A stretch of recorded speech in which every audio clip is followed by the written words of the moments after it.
Welcome to Starfleet Universe On Call. I am Paul Franz, owner of Franz Games. I'm an SFU Online, FedCom Online, and Starfleet Warlord.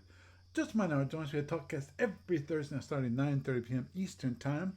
You can either call the phone dial 605-562-0444. Just follow the directions. The call ID is 17702. Or you can participate on the web.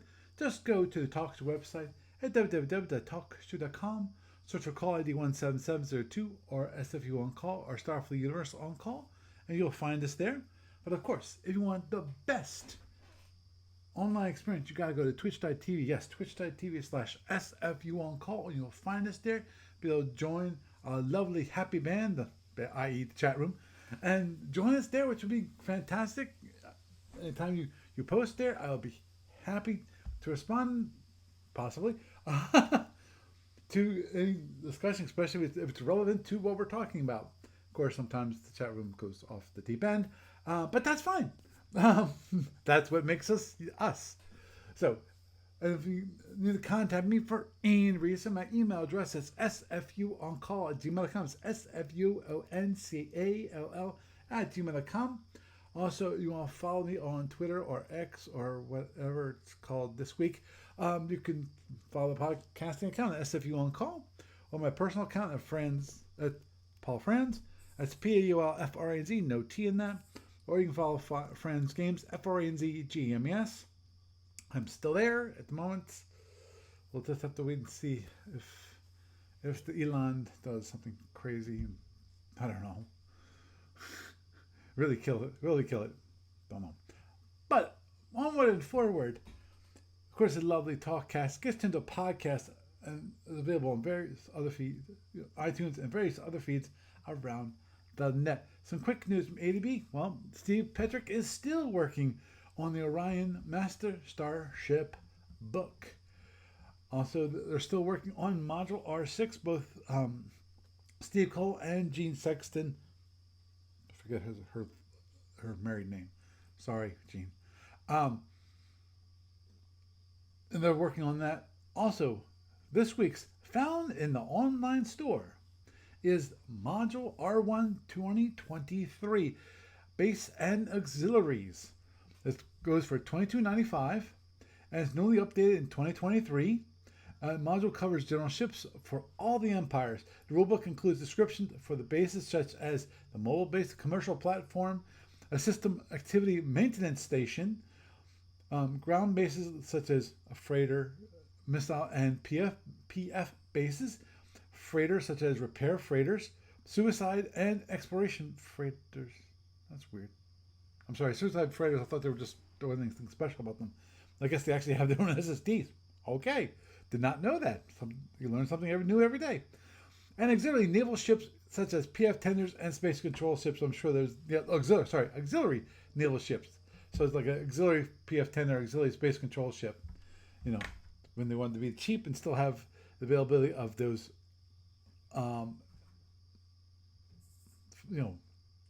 extra goodies. I know there's a better word for it, and at the moment it just. And of course, moving on to the SFU Online tournaments.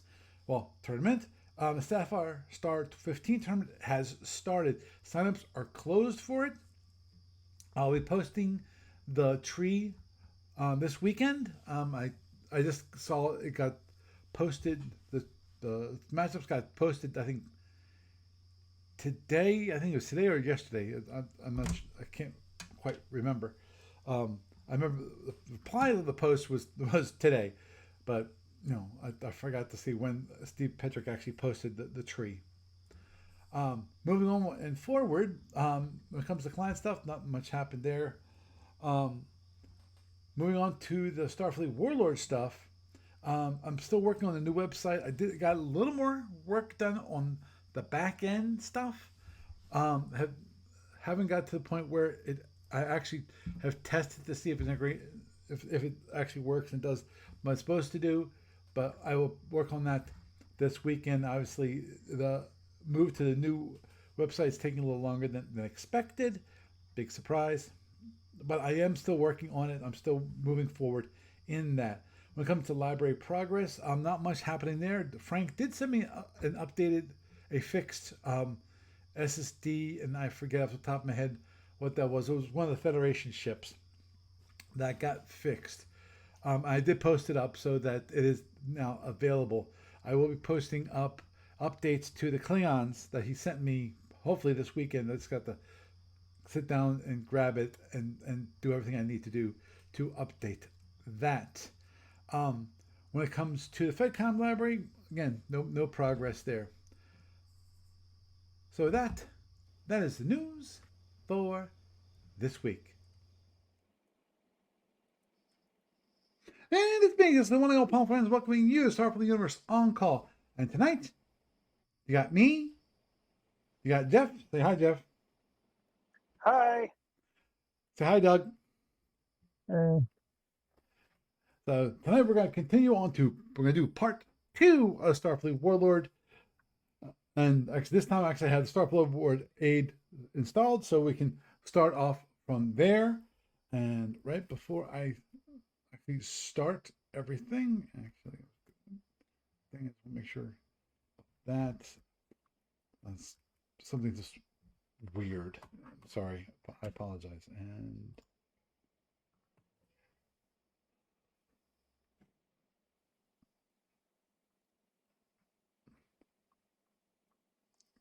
excuse me. Paul, whatever you do, don't go on a away team trip with Captain Kirk. Oh, I will not. Especially if I'm wearing a red shirt. Hey, we're for Scotty. Okay.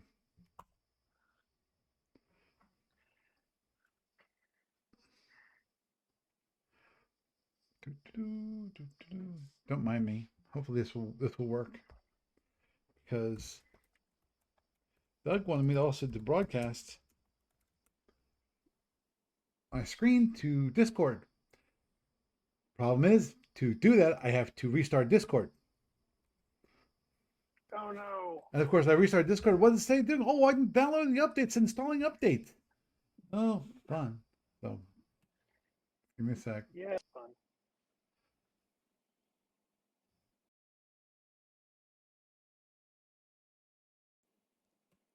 No, go away. Okay, I'm back into there. Okay, now let's try.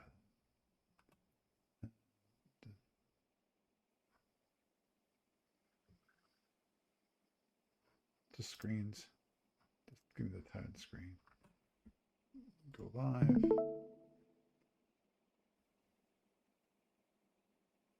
Okay. Okay. There it is. Now we should be good there. And don't mind me. I'm just getting myself set up here. Pay no mind to the man behind the curtain.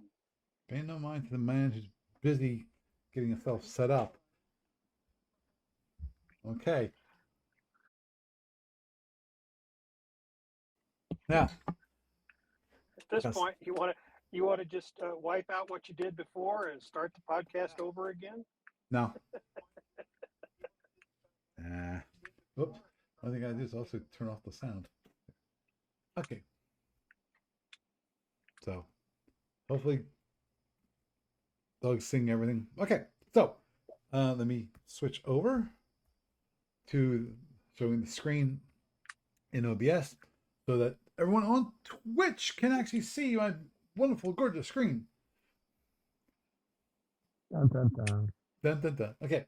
So, what we do is we take the turn. Okay, just to leave us off about where we left off last week.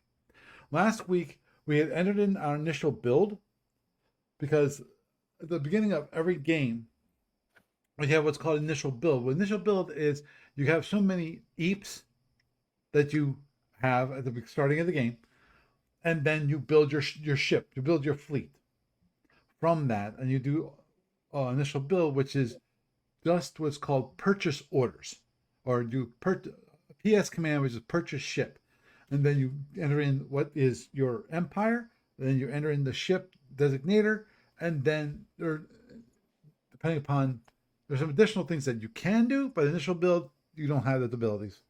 So actually, you have the ability to buy a cloak if you want, but I think it's kind of out, overall overrated. The beginning of the game, that is. Later on, I think you probably will want that. But moving on. Okay, so I brought up. I've ran the turn. I've actually, as being the DM, I've processed the turn. So now we have the zip file. So I brought up the Starfleet Warlord aid, the graphical one, because in theory, if people want to, they can use. I have a one that looks like this. This is the actual engine that was written in Clipper. There's another one which is the actual aid. Actually, let me bring that up. Because I have DOSBox, I can bring up the aid. So aid, and I just bring up the aid, and here is the actual aid. It's the old DOS base program. Now the problem is that with this version is you can run it as part of DOSBox. So if your platform that you use, whether it's Windows, Mac, Linux, whatever, supports DOSBox, you can run the actual DOS aid, DOS the text-based one, which has I'm pretty sure I've fixed all the limitations that were in the graphical that were basically had the text had and the graphical one didn't. But I think I'm pretty sure I'm clear there. But if you like text based, these are old text based interfaces. It still works just fine. I'm sure you notice here, like these are the things I've had forever and a half. Some of these probably no longer exist. Like, Z4 DOS, no, I don't think so. Z debug, I don't think so. Z text util, I don't think so. Clip 53 bin, nope. They don't. Well, that doesn't exist because that was my vision of Clipper that I used to actually do compile on this. And this stuff is like, okay, here's DOSBox mount command and all that kind of fun stuff. But that allows you to run those DOS-based apps in a DOSBox, and it works fine. I still have some people actually use this aid. Other Windows, a lot of times it will work without DOSBox. In some version of Windows, it seems like it requires DOSBox. I don't understand why, but it does work. It's not super speedy, which because it's completely an emulator, but it works fine.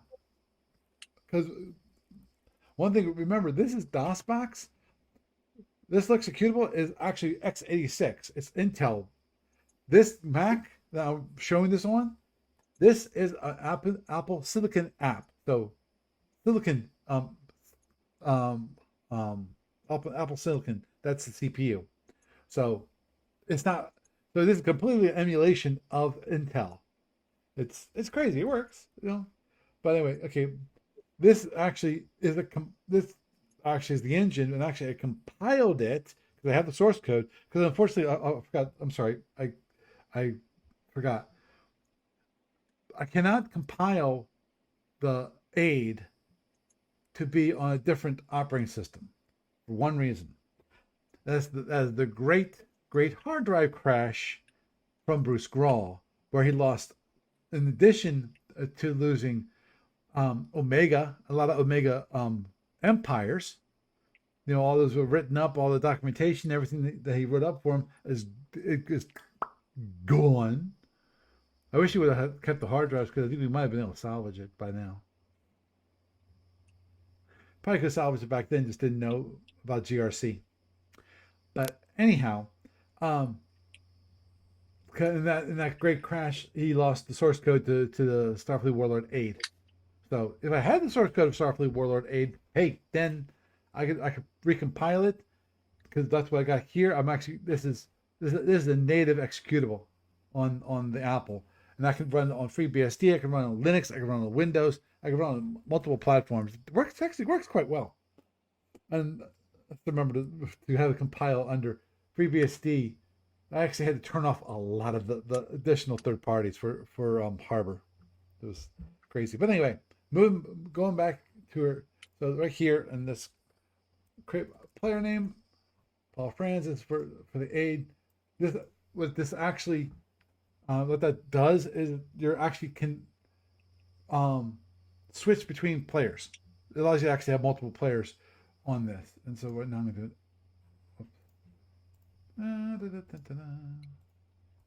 Oh boy. Oh, there it is. And import file. So what I need to do is go here. And that would be and clip 553 is still there. Who knew? And this is going to be T4 and Corporation 11. So open that up, and then I can open up the game. And here you'll see the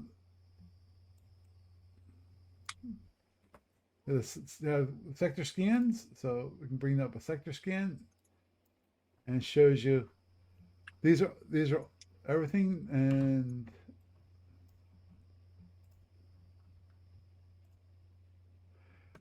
this is the game report. And then the game report, you'll notice that the home office is at 11. That is sector 11. Hex 071. And this is shows that the purchase orders here, and the post turn status. The important thing here will be not the accounting information, but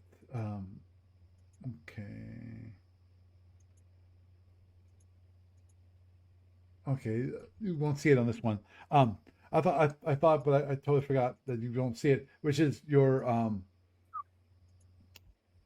your financials when it comes to your corporation. Like that. Now I see here are the ships I have. I have 2 warp gates. I have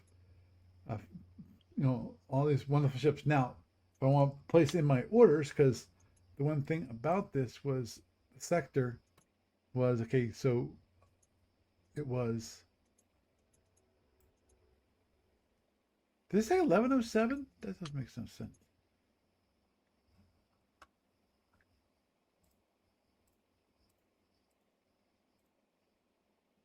No, whoop, it's 711. That's what it is. So it's right here. Here it is. I got a nice dual planet in here. So what I'm probably going to want to do is I want to see if I can go and where's the gas giant? Here's a gas giant down here, and we have another planet over here. So what we do is we come over here, we go orders. Now, what do I want to do? I probably want to do this, which is 701 and then 0709. And I'm going to do the same thing here. I'm going to go ahead and go over here. Now, the thing is, the aid does this. See? It goes, hey, wait a minute. 0808, that's an invalid. It's an invalid move. Now, to be honest, it might be an invalid, it might not. Here's the reason why. If there is a Stargate, an SG, what that will allow you to do is actually jump. If that hex, if 710 actually contained a hex, it's a Stargate, you won't see it on a terrain, but when you find it, what will happen is it will move, it'll jump you to another part on the map. So even so, if you know that there's a Stargate, and you do like this 710, and let's say this was 1401, but you know that the Stargate leaves you out at 1302, then that's completely a valid move, even though it's highlighted in red and says, "Oh yeah, that's an invalid move." So this one's actually not an issue. I want to do that. And here, what I'm going to do is let's go to A10 and then move over to yeah, 10, and this one will move to 9 and 9, and this one 12 and 9. There. Because the idea here, when your first turn, in my mind, the goal is to capture your major sites as quickly as possible. Also, usually it's a good idea to kill the monster. There's usually one monster in your home sector. Let's go over here. There it is. And do we have scan? Yeah. There's a foreign ship in 1407. What that's going to be, though, in 1407, that's right here, there's a monster. Now, I'm not sure how strong that monster is. So, but it's going to probably come towards me, though. I think I'm not sure if it'll avoid this or not, but we'll find out soon enough, because it's possible it might move enough and actually intercept me, and either one or two things that happen: either that it's going to be too strong and my ship will bounce, because that's what happens with fleets when you do movement. That if because the turns are run not simultaneously, well, yeah, it's not simultaneously, but they're sequentially. But but all of the people's orders must be in for the turn before the DM, will actually run those turns. Now, if you run into a person, there's a hex that there's an enemy unit, whether it is a player, a non-player, or like the Orions, or basically one of the NPCs or one of the players, non-player corporations, yeah.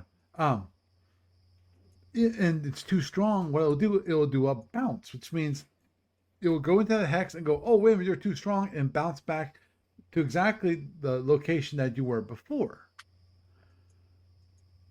Now, the thing is that whether it's another player or an NPC, they cannot react until the next turn. So obviously, one thing you want to do, especially if you get a bounce where he's stronger than you probably gonna want to move, because if you don't move if you don't move and they move into your hex, they will fight you, and there's a possibility that you will die. Now, I think I mentioned this last week, but I'll mention it again if I did, which is one thing to keep in mind. Just because that you are the attacker and you're stronger than the defense doesn't mean an automatic win. There is some randomness to your attacks. There's I'd say kind of a die roll, but it's not actually a die roll. It's random, but it's not a die, a D20 or D6 or whatever. It actually takes the amount of your attack and rolls based on how much you can attack. So okay, let's go here. Okay, give me a sec here. And this one, what I'm going to want to do is I'm going to take him down here to this because I want to try to get as because this is going to be relatively good prospecting. So I can get money, EAPs. Well, resources which then get turned into EAPs relatively quickly. So let's go here and go up there.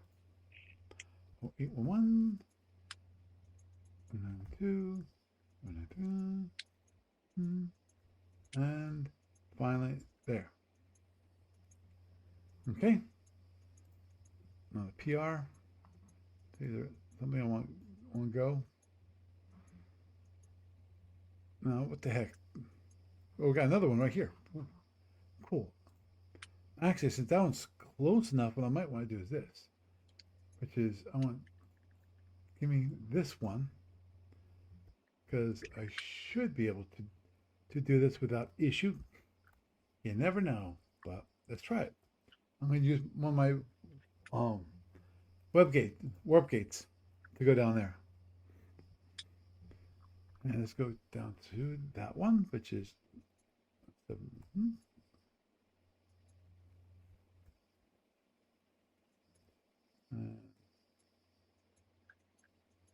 Actually, hold on. Actually, that's correct. 713, 813.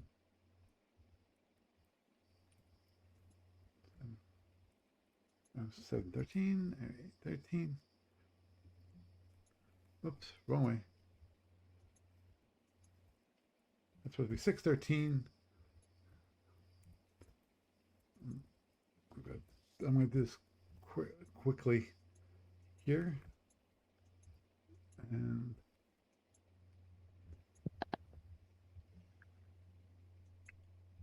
actually, this one, I'm going to have them. Now,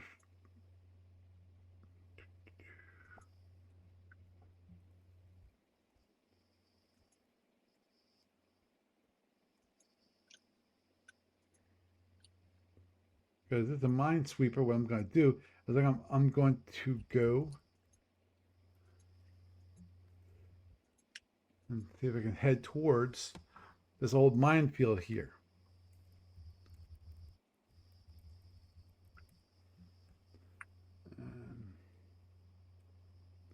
I'm going to send him up north. So it's going to be like there.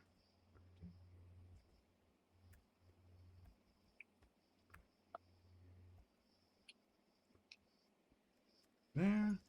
And the scout.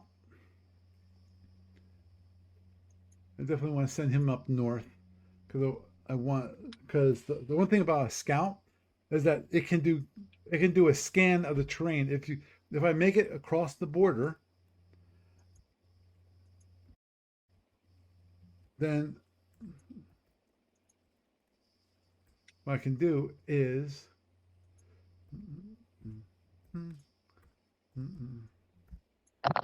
I can then, if I can make it safely across the sector border, then I can then do a terrain scan so I can see what the map is of the terrain.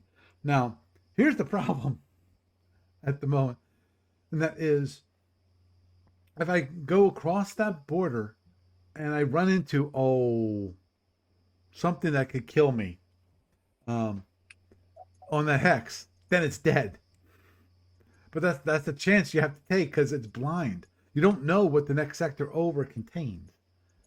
You don't even know, if there's a hostile. Like,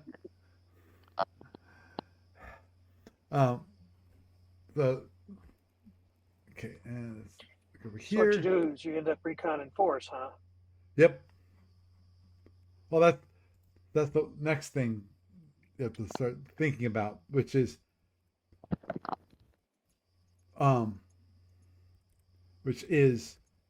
that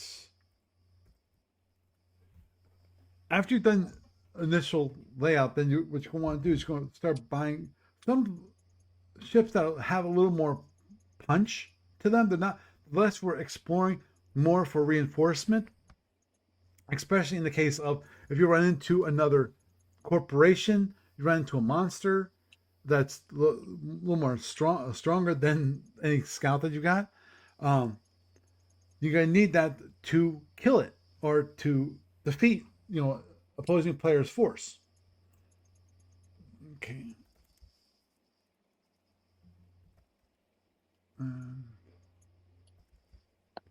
Okay, I think I'm going to just do, I'm going to do that, and let me just go here, and what I want to do is just see how much, it should tell me, poster narratives, I still got 300 EAPs left over. Yeah. So, now I'm going to cheat here just a bit, which is I wanted to see what is the current prices. And what I'm going to do is one thing is 166, so I could what would be a good one? Probably golden would probably be good. Where is it? There it is. Find. Give me a Fed DD. That'd probably be a good one to start off with. DDL. Hey, DDL would be good. Yeah, that's actually interesting because the DD is actually attack of 30, but defense of 24, shield factor 20. So actually buying a DD is actually better when it comes to an attacking force. So I'm gonna buy, and that's only 94. So what I'm gonna do is first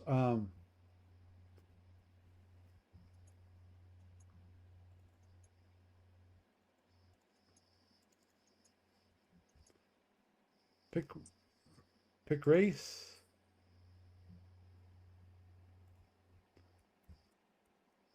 That, and then, because the thing is now it matters. Because if you that's one thing that if you start purchasing ships that you don't have not chosen a race for, then you buy that at a penalty. I think it's it was 10% or 20%, or possibly 30% penalty for buying a ship that you don't actually have picked a race for. Now there are games that you can that can be set up. There's no races, so it's 0. In which case, there is no penalty for picking one. And give me, I think what I want is actually just double check which inch. Nope, that doesn't exist. About survey. No. Probably want is something that I can purchase. That might not be bad. Let's purchase a knight.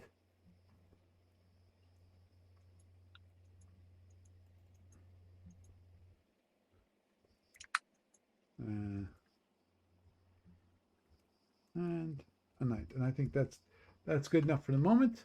So what I'm going to do is I'm going to do a save. Save that here. I'm going to minor quote unquote cheat, and it's not really cheat. There. That sounds like a denial. It's not a cheat. What it is, it allows me to, because I normally copy this to the downloads directory, then I have this guy, Hazel. I have a bunch of rules for the downloads folder, so if it sees an aid file, a game file, it will automatically copy it to that directory, is what it will do. So. Oh, I see. So. Okay, where are we? ran it. So let's go to. I'm going. Okay, all ran. Okay, so now I'm going to.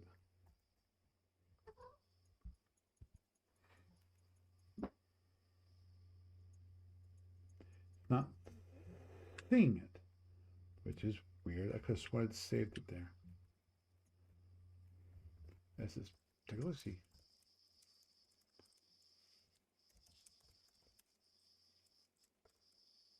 But I just why did I save it then? Oh.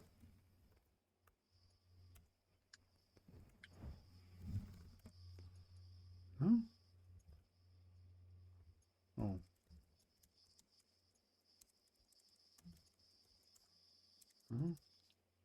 Okay, so that's lost that. The orders is going to save again. This time I'm going to save it.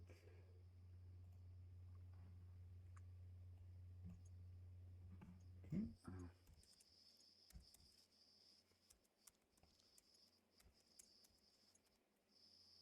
There it is. Not sure what happened. I'm sure I'll look at it later tonight and go, that's where it went. That was weird. Okay, so find that. Yeah, it looks fine. Looks good. There's the orders. Now let's run it. Go, yeah, fine. There anyway. And then save that off. Okay, and that's here. Let's run the orders.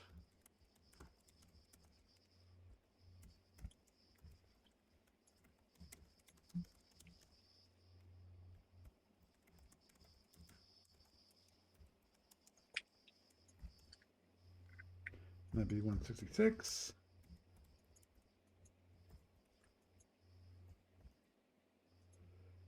That runs.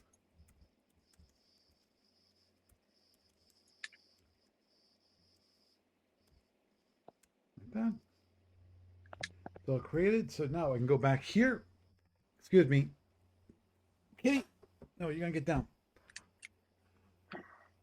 Yes, I have. The mandatory Kazan invasion. Yes, exactly. Okay, it's closed down that one and import the file again. This time, let's go over there and and this one. Yes, it is the 5th. It's all imported. Here's 167 and it's view. Okay. Okay, so according to this, when I went to 110502 planet, with 3 moons, it's got 3 people, 2 ores, 22 ores, 22 dialysis crystal, and 33 FP, and I forgot what that stands for, and I apologize. I really should look those up between. And same thing here, got another planet on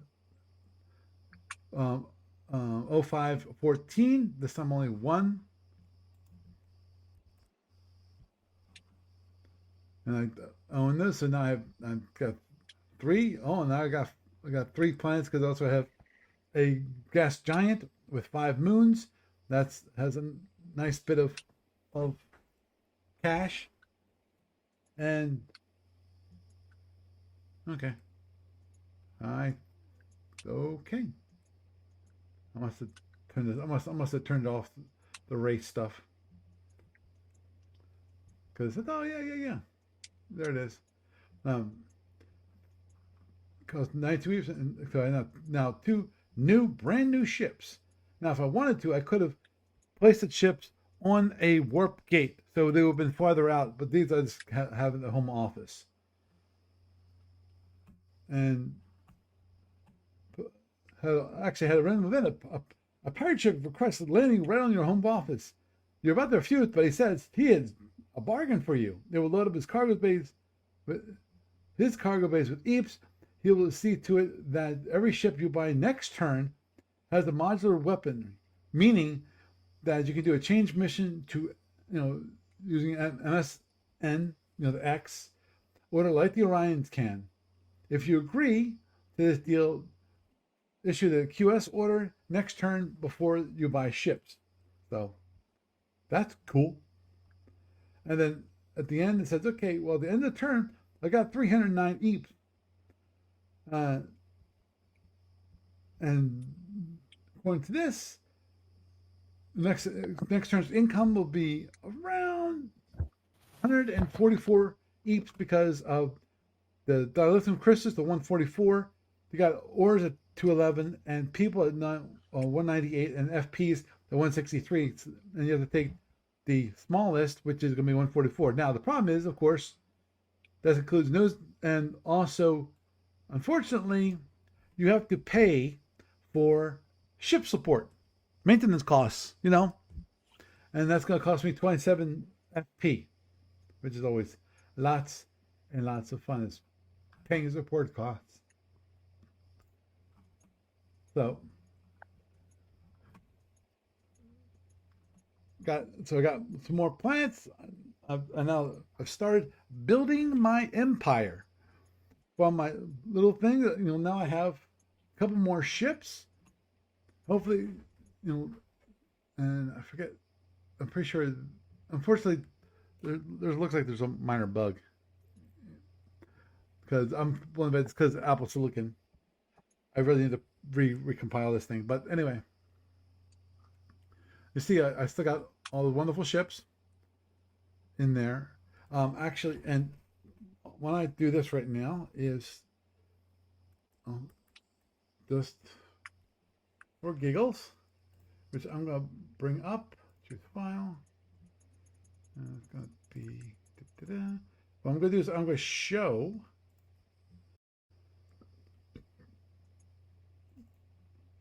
what the same turn will look like if you're using the web, the quote unquote web client. Actually, it's not turns. I wanted reports is what I want, which is right here. So there's extra orders and star bases. The whole idea of this, actually, as I mentioned in the past, it's been a while since I did that. Here's the information. You got crew of 3, age 1, minesweeper, a scout. Here's all the locations you have, all the crews, and then the different kinds of moves you can make. Now, this is still really basic at the moment, so the moves themselves aren't validated. So I can type in this and then go on to the next one and say, okay, this is invalid. I need to work out how to, at the very least, have it so it validates this. Because what I'm thinking about is, I tried a while ago to actually do a validation and just try to change the color of this, and it didn't work. I'm not sure what I need to do to actually have it so it changes the color. What I might see if I can do is if I can add additional column here, and also for star bases when it is have a validation column, and then we'll say whether there's an error or not in that row. So it actually can do some validation. That's what I'm hoping to do. Now, when you're all said and done, then for this, then what you do, you just click save. Voila. And it saves you to your local drive, and then you can then open it up again. In this case, it should save it directly to the downloads. And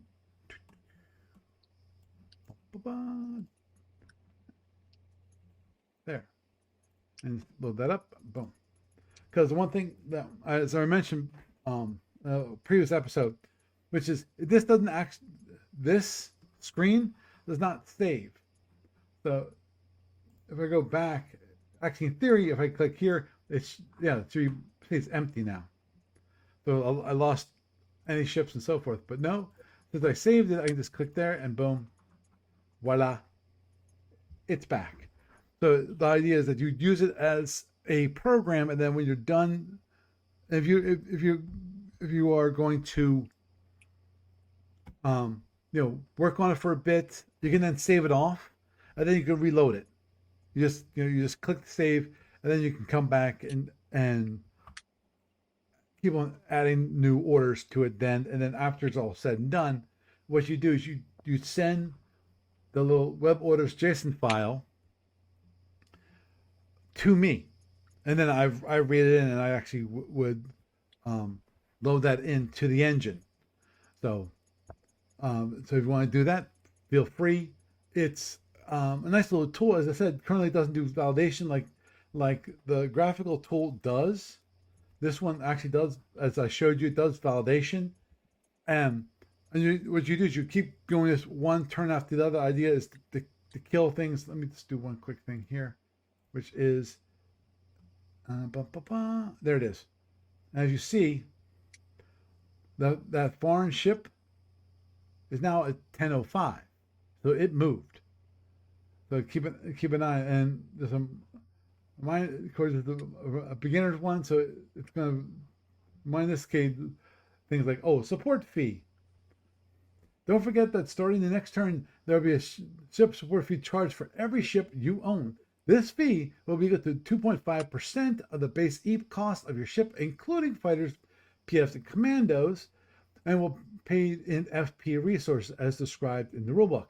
Note that this fee will be subtracted during the income phase before any orders can be issued. So basically it's done at the beginning of the turn, so that if you got to remember that you're going to pay for the support costs, i.e. look at how much your support costs you'll be paying for next turn, and so that if you go try to, when you're purchasing something, or whether it is a ship or purchasing fighters or PFs or commandos or T-bombs, keep that in mind, that the number of EAPs you have will probably be lessened by that. Obviously, not necessarily will be lessened, because if you have a lot of FP, then it might not affect you at all.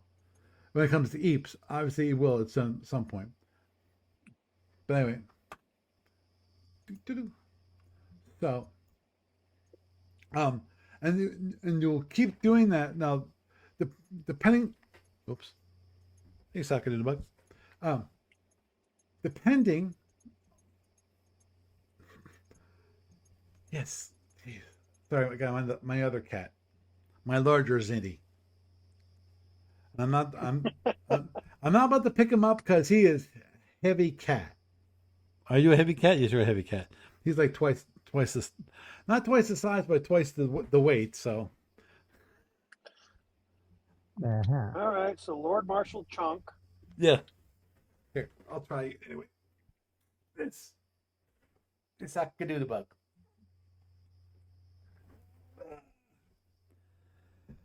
Yep. Lord Marshal Chunk it is. So, but anyway, you continue. You put in these. You continue to explore your sector. You explore the next sector over, and the idea is that you will conquer. Especially the major sites. As if you, in the case, for each sector, if you own all of the major sites for that sector, you get a sector bonus, which is quite cool. And so you get more EAPs because you have a sector bonus. I forget how much you get is the sector bonus off the top of my head. It's not one of the things that I remember. As I said, I helped run the game. I have not really played the game that much, so I don't have the rules memorized. And of course, also I didn't write the rules, so it makes things difficult. But anyway, and at the moment, I'm not okay. You probably didn't see that this is.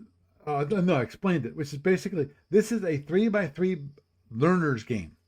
A learner's game allows you just to test, play around with it, run the orders, run the game, and see how quickly you can play. I allow people to play up to like 10 turns because I figure 10 turns is a good idea. Now, if someone asked me if they could play longer, I'd be happy to let them play longer if they really want to, like, oh, maybe I'm not going to say conquer all 9 sectors because that'll take longer than that. And but I can understand maybe going to 20 turns, maybe just to feel like that they've actually accomplished something.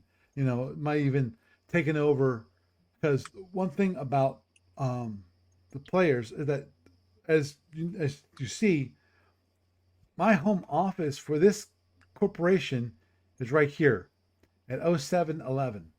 Now, if you take over a person's home office, that person is they're considered dead. Um, their their ship still exists. It's not like they all of a sudden they disappear. They're still in the game. But the player can no longer submit orders. So that is what that is. Now, I've not done this for a while. I might at some point bring up the possibility. The engine does support the idea of what's called nomad home offices, i.e., you don't actually have a home office. If you don't have a home office, you continue to play. It just means that you no longer have a home office. So that you have to have warp gates. But if all your warp gates go bye bye, if you have a um, player that actually kills all your warp gates, at that point you're dead. You can then play as long as you want to until you can play until all your ships are gone, is what you can do. Which honestly, if somebody, it would be a rare thing to actually have someone completely wipe out another corporation.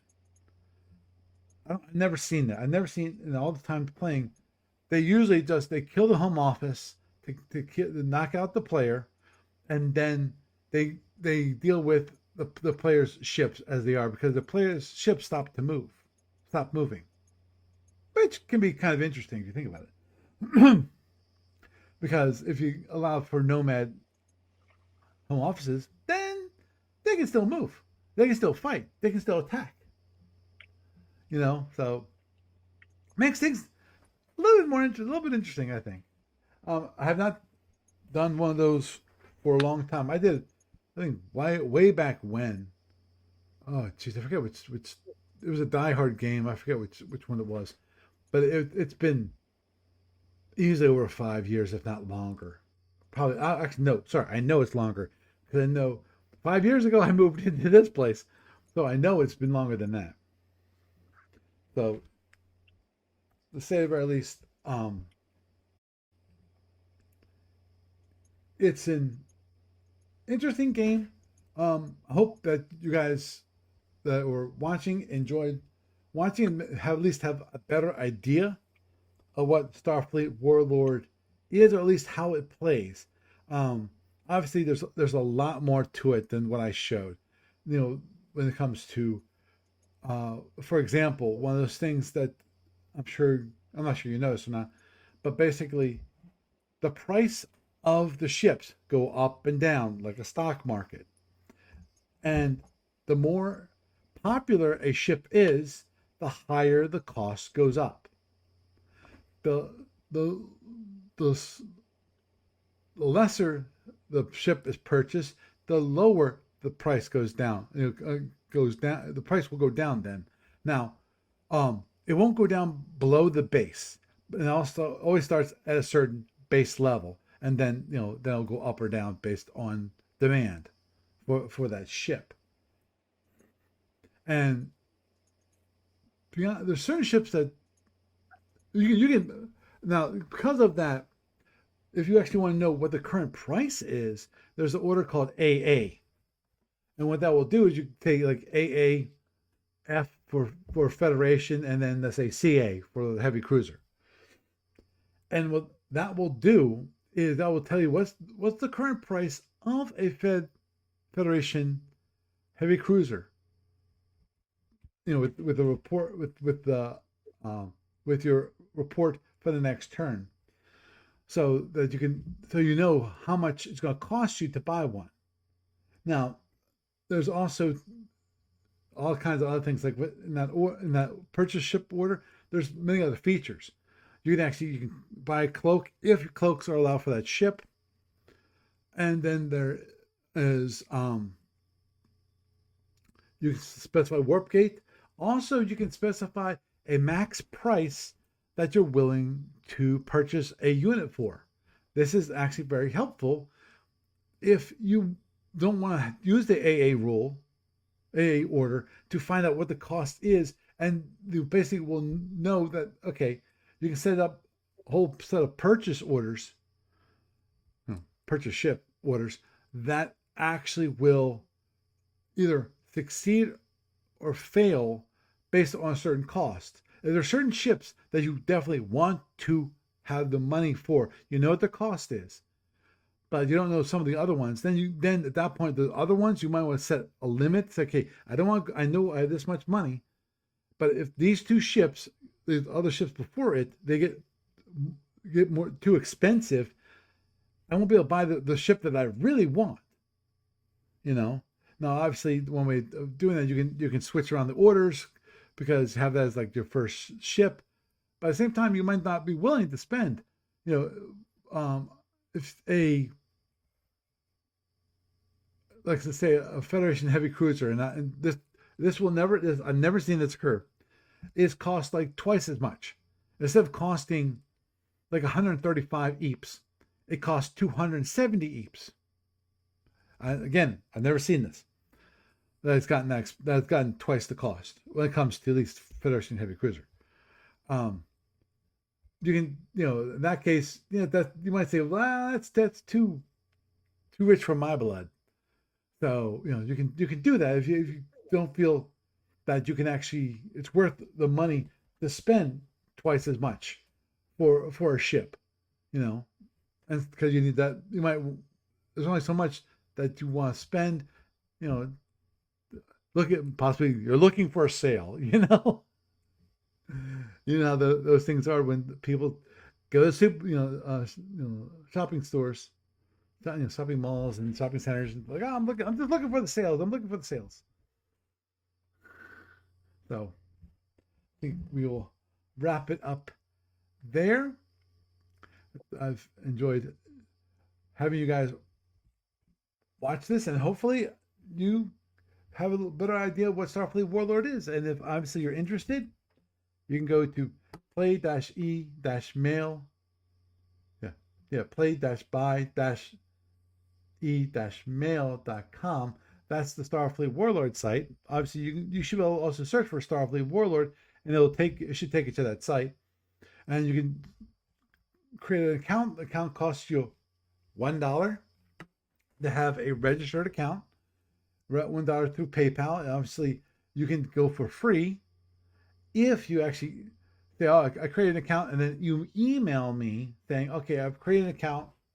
Can you have it validated?" As that's another way of doing it. But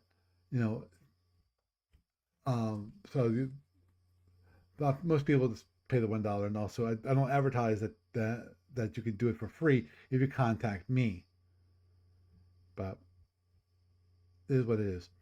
So with that, I am Paul Franz, and I bid you a good night.